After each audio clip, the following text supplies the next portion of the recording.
Hello everyone, कैसे हैं आप सभी लोग। जय हिंद। तो आज की वीडियो हम डिस्कस करने वाले हैं स्पोर्ट्स इंजरी। और स्पोर्ट्स इंजरी को मैं अकॉर्डिंग टू सिलेबस थोड़ा सा डिफाइन करूं। स्पोर्ट्स इंजरी एक आपका पार्ट है स्पोर्ट्स मेडिसिन का, बट मैं सीयूटी की बात करता हूं तो सीयूटी के जो सिलेबस में स्पोर्ट्स इंजरी को किनेसियोलॉजी एंड बायोमैकेनिक्स के अंदर दे रखा है। अगर मैं अदर यूनिवर्सिटी एग्ज़ाम की बात करूं तो इसको स्पोर्ट्स मेडिसिन के अंदर दे रखा होता है। अगर मैं general and competitive one day exam की बात करूं तो इसको आप स्पोर्ट ट्रेनिंग में पढ़ते हैं। तो ओवरऑल हम इंजरियों को किसी भी टाइप से हम पढ़ सकते हैं, किसी भी सिलेबस में पढ़ सकते हैं। तो चलते हैं और डिस्कस करते हैं। सेलेक्टेड स्पोर्ट्स इंजरी को यहाँ पर हम कवर करेंगे। तो सबसे पहले हम बात करते हैं what is the AC joint. जो एसी जॉइंट जो होता है ये एक अपने आप में वन ऑफ दी हम बोल सकते हैं टिपिकल जॉइंट माना जाता है, जो कि एक अपने आप में हम बोल सकते हैं कॉम्प्लिकेटेड जॉइंट्स माना जाता है और डेंजर जॉइंट माना जाता है। इंजरी के चांसेस ज़्यादा होते हैं।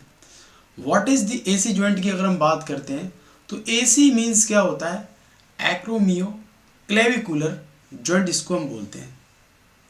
अब आपसे ये भी क्वेश्चन पूछता है कि एसी जॉइंट कहाँ पर होता है, तो आपको आंसर लगाना है शोल्डर में।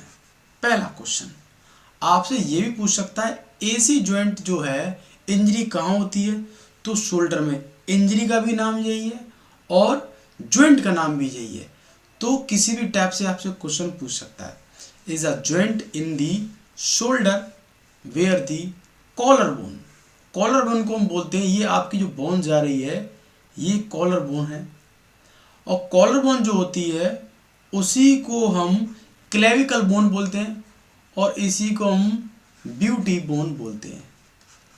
किसी भी टाइप से क्वेश्चन पूछेगा तो क्लेविकल बोन को हम ब्यूटी बोन और कॉलर बोन के नाम से जानते हैं। मीट दी शोल्डर ब्लेड, शोल्डर ब्लेड जो आपका स्कैपुला है, ये जो स्कैपुला आपको दिख रहा है इसकी कनेक्टिविटी से यहाँ पर जो है आपकी क्लेविकल बोन आ गई, और ये जो है एक्रोमियल प्रोसेस हो गया, जो कि शोल्डर का एक नुकीला हुआ पार्ट होता है। The specific part of the scapula adjacent to the clavicle is called acromial. यहाँ पर ये जो नुकीला पार्ट निकला हुआ है इसको हम एक्रोमियल बोलते हैं, जो कि स्कैपुला का पार्ट होता है। और जब हम ओवरऑल इसको बात करते हैं कॉमन तरीके से तो ये शोल्डर पूरा जो कवर कर लेता है। तो शोल्डर के अंदर आपका ह्यूमरस बोन भी आ गया, स्कैपुला भी आ गया, क्लेविकल बोन भी आ गई। तो इसीलिए इसको एसी जॉइंट, ये क्वेश्चन बनेगा एसी जॉइंट्स कहाँ रहता है, तो शोल्डर में। एसी इंजरी कहाँ होती है, एक्रोमियो क्लेविकुलर जो इंजरी कहाँ होती है, शोल्डर में। इस टाइप से क्वेश्चन बनते हैं। कॉम्बिनेशन से कैसे तैयार किया जाता है, मैंने आपको बताया कॉलर बोन जिसको क्लेविकल बोलते हैं, स्कैपुला, इन दोनों के कॉम्बिनेशन से आपका ये जॉइंट तैयार किया जाता है। इसको मैं आपको 3D एनिमेशन की मदद से समझाना चाहूँगा। अब मैं आपको एक स्ट्रक्चर की मदद से समझाना चाहूँगा। ये हमारा एक स्केलेटन सिस्टम है, मीन्स हम बोल सकते हैं हमारा जो स्केलेटन सिस्टम जो तैयार किया जाता है वो बोन आपको यहाँ पर विजिबल दिख रही है। तो ये जो बोन है, इस बोन को जो पतली सी आपको दिख रही है इसको हम बोलते हैं क्लेविकल बोन, और इसी को हम बोलते हैं ब्यूटी बोन। अब ये बोन जो है बोथ साइड को देखने को मिलती है, लेफ्ट एंड राइट्स। तो इसी को हम कॉलर भी बोन बोल सकते हैं, ब्यूटी बोन भी बोल सकते हैं। अब उसके बाद यहाँ पर हम डिस्कस करेंगे, समझेंगे एक्रोमियल प्रोसेस कहाँ पर देखने को मिलता है। ये जो है हमारे सामने ये ह्यूमरस बोन का हेड माना जाता है, ये ह्यूमरस बोन का हेड माना जाता है। ये यहाँ से लेकर यहाँ तक ये ह्यूमरस बोन है। अब ये जो है एक रोटेटर कप में जाके फंस जाएगी, तो वो मैं आपको दिखाना चाहूँगा कि रोटेटर कप में कैसे फंसी हुई रहती है। उसके बाद मैं जब इसको ऑन करता हूँ, इसको देखता हूँ, तो ये मैं दिखाना चाहूँगा आपको। ये मैंने हाईलाइट किया, ये है हमारी ह्यूमरस, और ये जो पीछे वाला जो हिस्सा है, ये जो पीछे वाला जो हिस्सा है ये आप देख सकते हैं यहाँ पर, ये साइड वाला ह्यूमरस हो गया और ये हमारा ये क्लेविकल हो गया, और ये पीछे वाला, जस्ट पीछे वाला आपको दिख रहा हुआ, ये जो मैंने हाईलाइट किया है, मैं इसके बारे में बताना चाहूँगा। जो मैंने हाईलाइट किया है, इसको जो हाईलाइट कर रहा हूँ मैं, पीछे पोर्शन की बात कर रहा हूँ, वो स्कैपुला है। और ये ब्लू वाला ये ब्लू वाला ये हमारा जो है क्लेविकल बोन है। तो ओवरऑल मिला के अब मैं आपको बताना चाहूँगा, यहाँ पर जो मैंने होल्ड कर रखा है, ये यहाँ पर मैंने होल्ड कर रखा है, ये जो पार्ट है, ये नुकीला वाला, इसको बोलते हैं एक्रोमियल प्रोसेस। इसको हम बोलते हैं एक्रोमियल प्रोसेस। और मैंने अभी आपको बताया एक्रोमियल प्रोसेस, तो एक्रोमियल प्रोसेस स्कैपुला का पार्ट है, नोट करना। मैं जब पीछे लेकर जाता हूँ, आपको यहाँ पर लिखा हुआ है AC, मतलब एक्रोमियो क्लेविकुलर। तो एक्रोमियल प्रोसेस जोड़कर और क्लेविकल को जोड़कर जब पूरा नाम बन जाता है एक्रोमियो क्लेविकुलर, याद रखना। तो ये नुकीला वाला जो पार्ट है, ये एक्रोमियल प्रोसेस माना जाता है, नोट कर लेना। ये किसका पार्ट है? ये स्कैपुला का। उसके बाद ये जो निकला हुआ इनसाइड से, इसको हम बोलते हैं कोराकोइड प्रोसेस। इसको हम बोलते हैं कोराकोइड प्रोसेस। ये भी स्कैपुला का पार्ट है। तो शोल्डर में आपको इंजरी मिलेगी, रोटेटर कफ की इंजरी मिलेगी, जो कि एक अपने आप में टफ इंजरी मानी जाती है। मीन्स हम डेंजर इंजरी बोल सकते हैं उसको। मतलब अगर आपका शोल्डर स्ट्रांग नहीं है तो रोटेटर कफ की जो 4 मसल हैं, उनमें जो है टीयर आ जाते हैं। तो डेंजर इंजरी है रोटेटर कफ की। और AC जॉइंट्स, AC इंजरी, कुछ भी बोल देंगे इसको। जॉइंट से पूछे तो जॉइंट्स लगाना, इंजरी से रिलेटेड पूछे तो भी लगाना। मीन्स शोल्डर की बात करेगा वो। नेक्स्ट हम बात करेंगे एंकल स्प्रेन पर। What is ankle sprain? आपने देखा होगा खेल के दौरान, बास्केटबॉल खेल रहे हैं तो सबसे ज़्यादा आपको एंकल में इंजरी होती है। ये है हमारा एंकल। अब मोस्टली लोगों को ये नहीं पता रहता है एंकल में स्प्रेन होता है या स्ट्रेन होता है। तो हम पहले इसको समझते हैं। Sprain is a stretch injury of the ligaments. ये जो इंजरी है, लिगामेंट की इंजरी है, जो कि लिगामेंट में क्या हो जाता है, टीयर हो जाता है, या हम बोल सकते हैं इंजरी हो जाती है। हम बोल सकते हैं वो फट जाते हैं, खिंच जाते हैं किसी भी टाइप से। That support the ankle. वो आपके लिगामेंट जो है आपके एंकल को स्टेबलाइज करके रख रहे हैं, होल्ड करके रख रहे हैं। मतलब हम बोल सकते हैं सपोर्ट कर रहे हैं, जिससे आपका जो मूवमेंट है वो इजीली तरीके से परफॉर्म हो जाए। The ligaments on the outside of the ankle are the most commonly injury when the foot is turned inward, outward, and lateral ankle sprain is a stretch injury. The ligament outer lower part of the ankle. जब आप outside lateral movement करते हैं तो ये injury होने के chances रहते हैं। Ankle sprain. इनवर्ड रोटेशन ज़्यादा, मतलब आप इनवर्ड हो जाए, इवर्जन हो जाए, इन्वर्जन हो जाए, मूवमेंट जो एंकल के अंदर देखने को मिलता है उसकी रेंज से ज़्यादा निकल जाए, तो आपके एंकल के अंदर जो लिगामेंट है, आपके ये लिगामेंट आपको दिख रहे होंगे। एक है एंटीरियर टिबियोफ्यूबुलर लिगामेंट और क्लेविकुलर, ये है कैल्कनियोफ्यूबुलर लिगामेंट। ये जो है और भी इसमें और भी लिगामेंट है, ये आपके एंकल को जकड़ के रखते हैं, रोक कर रखते हैं, जिससे आपका जो मूवमेंट है इजीली तरीके से हो जाए। अब जब इनमें ग्रेड 1 इंजरी हो जाए, ग्रेड 2 हो जाए, ग्रेड 3 हो जाए, मींस टियर 1, टियर 2, टियर 3, कुछ भी बोल सकते हैं। तो जब बोलते हैं ACL सेकंड है, ACL फर्स्ट है, थर्ड है, तो जब कंप्लीट का मतलब है आप कंप्लीट हो चुका है, अब उसका ऑपरेशन होगा। तो स्प्रेन इंजरी होती है एंकल में, स्ट्रेन नहीं होती है। पहला question. Sprain injury, ligament injury. अब एंकल का जो लिगामेंट है आपको पता होना चाहिए, ये नोट कर लेना, आपके आए हुए क्वेश्चन है।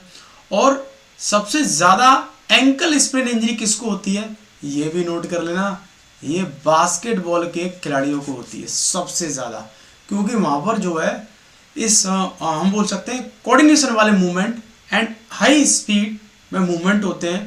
तो वहाँ पर एंकल का एक अपने में बहुत बड़ा रोल है। हालांकि हमारी बॉडी की क्विकनेस का भी देखा जाता है, हार्ड सरफेस है और हार्ड सरफेस होने की वजह से ट्विस्टिंग मूवमेंट ज़्यादा होता है, तो एंकल एंड नी दोनों जाते हैं। बट सबसे ज़्यादा अगर हम बात करें कि एंकल स्प्रेन इंजरी किसको होती है, तो आपको आंसर लगाना बास्केटबॉल। नेक्स्ट हम आगे बात करेंगे व्हाट इज ACL। ACL क्या है, ACL के बारे में हम समझेंगे। What is the full form of ACL। तो पहला क्वेश्चन आपके एंट्रेंस एग्जाम, वनडे एग्जाम, जितने भी एग्जाम समय बनता है, एंटीरियर क्रूसिएट लीगामेंट, जो कि एक आपके नी में पाया जाता है, घुटने में देखने को मिलता है। The knee is the largest joint of the human body. मानव शरीर का सबसे बड़ा जॉइंट माना जाता है नी जॉइंट, इसको हम बोलते हैं नी जॉइंट।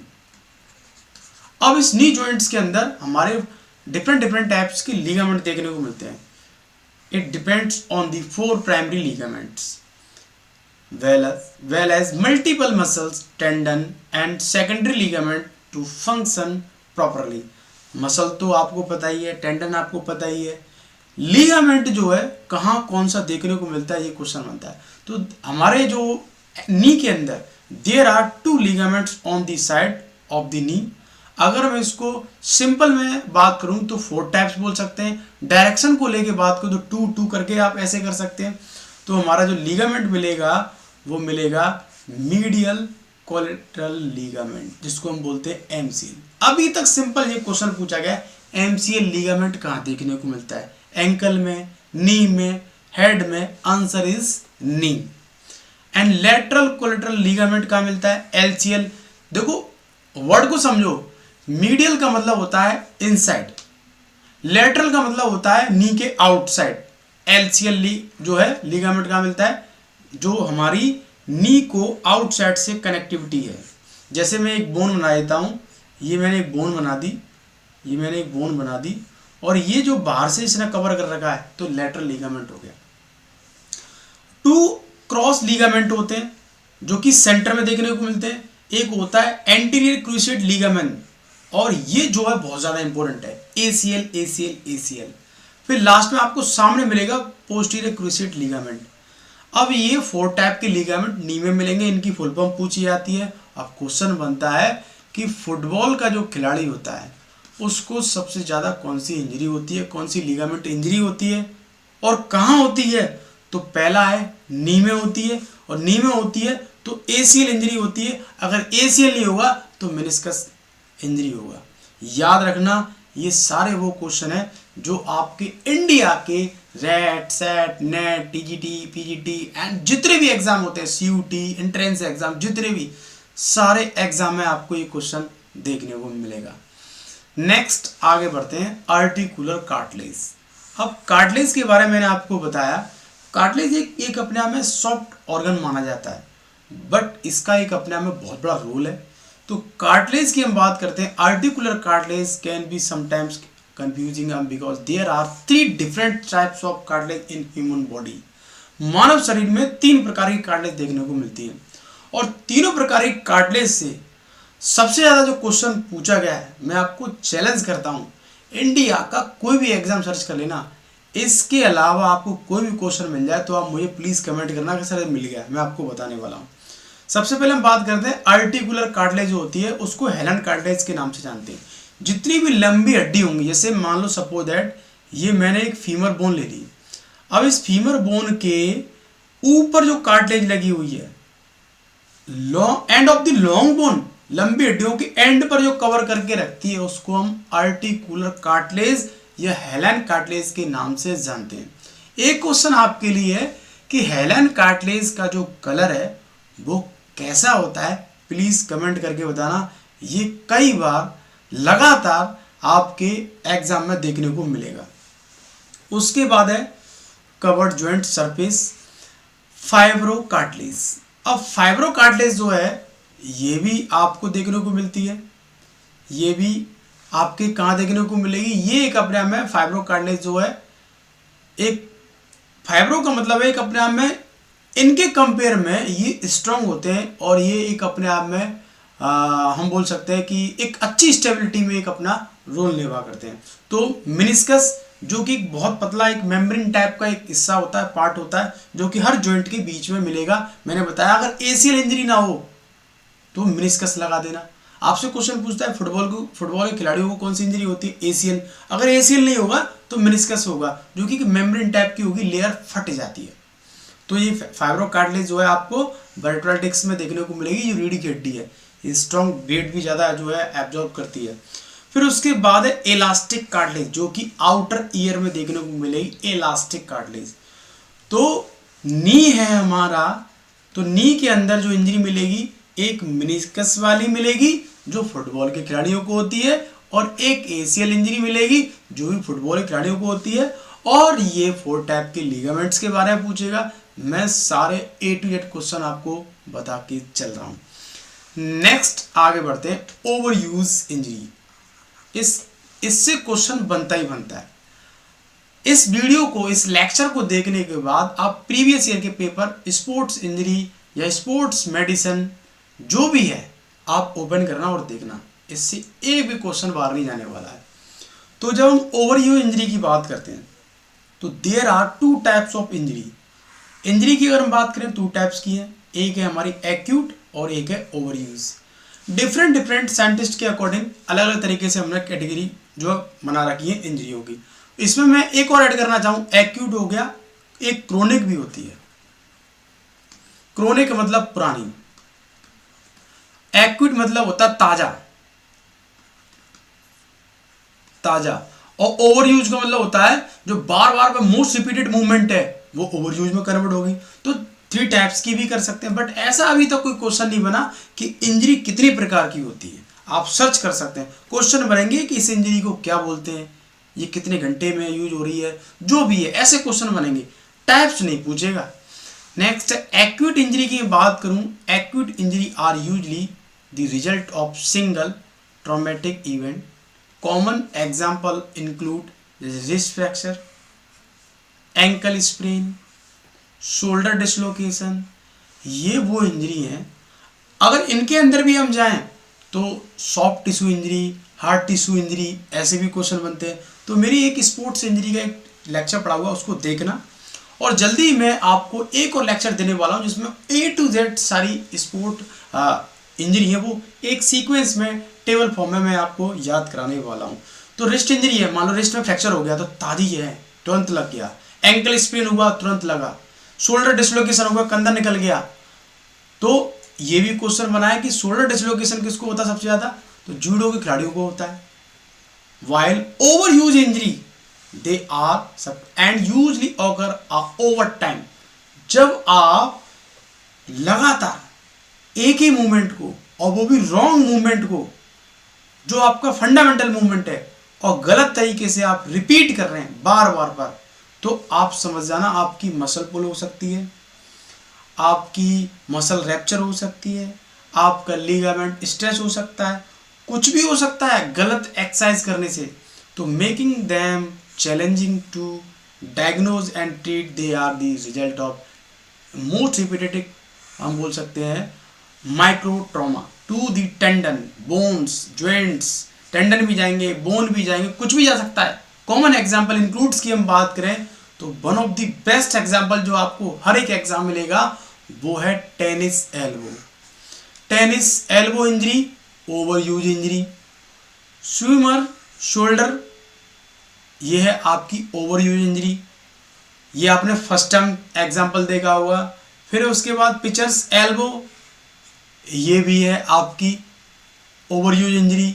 फिर है रनर्स नी, ये भी है आपको ओवर यूज इंजरी। एक और एग्जाम्पल है जो मैंने मिस कर दिया है, प्लीज कमेंट करके बताना। अब पिचर एल्बो के बारे में आपको बता दूंगा, इसके बारे में तो आप जानते ही होंगे, मैं चैलेंज करके बोल रहा हूं। पिचर एल्बो क्या होता है, जिम के अंदर एक मशीन होती है जो कि स्टेबल होती है। पिचर जो है कर्ल होती है जो कि स्टेबल होती है, उससे हम बाइसेप बनाने की एक एक्सरसाइज होती है जिसको हम बोलते हैं पिचर कर्ल। जब उसमें आप जब उस एक्सरसाइज को परफॉर्म करते हो तो गलत करते हो तो पूरा उसका जो है इम्पैक्ट नेगेटिव आपको आपकी एल्बो में देखने को मिलता है। अगर हैवी लोड ले लिया और आपकी मसल उसके लायक नहीं है तो याद रखना आपका टेंडन भी रैप्चर हो जाएगा। किसका, बाइसेप्स की मैं बात कर रहा हूं। तो पिचर एल्बो जो है आपकी एक टफ इंजरी मानी जाती है जब हैवी लोड एक्सरसाइज के बाइसेप्स कर्ल करते हैं। इसको आप सर्च करना। नेक्स्ट आगे बढ़ते हैं, व्हाट इज रोटेटर कफ। ये एक अपने आप में टफ इंजरी है। इंडिया के रेट, सेट, नेट जितने भी एग्जाम होते हैं सब में रोटेटर कफ का एग्जाम्पल पूछा जाता है। रोटेटर और कफ, एक रोटेटर है जो कफ के अंदर घूम रहा है। तो रोटेटर कफ जो है एक अपने आप में is a group of 4 muscle their tendon that combine to form a cuff. एक कफ है जो मसल है जो उसके अंदर फिक्स हो गई है around the head of the humerus bone निकाली, एक कप में मैंने उसको फिक्स कर दिया। The upper end of the arm, जो आर्म का ह्यूमरस बोन का जो नुकीला एंड हिस्सा है वो कप में जाके फीड हो जाता है। तो क्वेश्चन बनता है रोटेटर कफ कहां देखने को मिलता है। Answer is shoulder. Rotator cuff की कितनी मसल है, आंसर इज 4। रोटेटर कफ की कौन कौन सी मसल है, वो है सुप्रा स्पाइनेटस, इंफ्रा स्पाइनेटस, सब स्केपुलरीज और टेरेस माइनर। ये रेट में, नेट में, सेट में लगातार एग्जाम क्वेश्चन पूछा जाता है। अब रोटेटर कफ की जो इंजरी सबसे ज्यादा देखने को मिलती है वो देखने को मिलेगी आपको एक, जो कि हमारा हम बोल सकते हैं ऐसे जो गेम जिनमें शोल्डर सबसे ज्यादा इन्वॉल्व हो रहा है। अब जैसे मैं बात करूं रोटेटर कफ की जो इंजरी मिलेगी जो पावर लिफ्टर होते हैं, पावर लिफ्टर होते हैं विदाउट वार्म अप अगर हैवी वेट को लिफ्ट करते हैं, और मैंने बताया लिफ्ट जब करते हैं तो आपकी डेल्टोइड मसल्स उसको लिफ्ट करवाती है, तो उसमें हमारे रोटेटर कफ की मसल्स रैप्चर हो जाती है। तो यहाँ पर आप देख सकते हैं ये जो है रोटेटर कफ की मसल है रैप्चर हो चुकी है। जिम के अंदर जाते हैं विदाउट वार्म अप, आप डंबल प्रेस करते हैं, सीटेड प्रेस करते हैं तो भी मसल रैप्चर हो जाती है, लिगामेंट भी रैप्चर हो जाता है, टेंडन भी रैप्चर हो जाता है, और जो आपकी 4 टाइप की जो मसल है रोटेटर कफ की वो भी रैप्चर हो जाती है। तो इनको आप समझो कि ये इंजरी किस किस टाइप से घूम फिर के हमारे सामने आती हैं। तो यहाँ पर ओवरऑल मैंने सेलेक्टेड जो है स्पोर्ट्स इंजरी कवर करी। तो जल्दी मैं आपको एक टेबुलर फॉर्म में सारी स्पोर्ट्स इंजरी के साथ मिलने वाला हूं। और एक और चीज मैं आपको शेयर करना चाहूंगा, COT master of physical education 2025 का बैच स्टार्ट हो चुका है, आप ज्वाइन कर सकते हैं। उसमें आपको A to Z PDF, lecture recorded, speed test, mock test, daily lab classes and group discussion मिलेगा। तो मिलते हैं नेक्स्ट वीडियो के साथ। थैंक यू, जय हिंद।